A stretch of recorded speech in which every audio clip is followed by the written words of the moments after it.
Hi, it's me, Daydream Goals.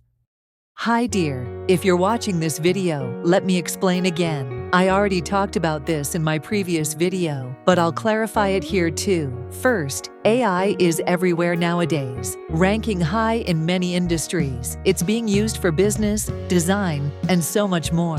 But in my case, since I can't afford to pay for AI tools, weekly or monthly, I put in a lot of effort to create my own work. AI doesn't work on its own. It needs human creativity. I spend time writing long and detailed prompts to get the best results. Second, all the tiny house designs in my videos are inspired by my real-life experience. I've lived in a tiny house for a decade, so I've learned how to save money and prioritize what's essential.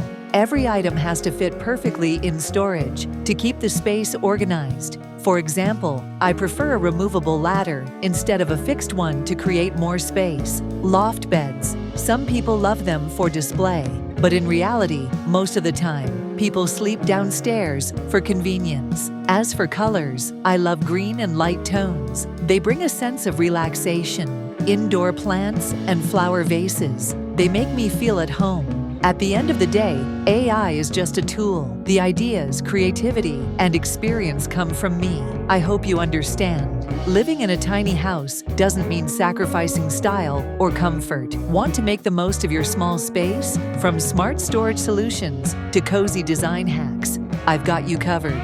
Let's dive into the best tiny house decorating ideas that will transform your space into a home you love. Would you like me to refine the hook further based on a specific tone, e.g., energetic, calming, or informative?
Thank you for watching. Like, comment below, and subscribe.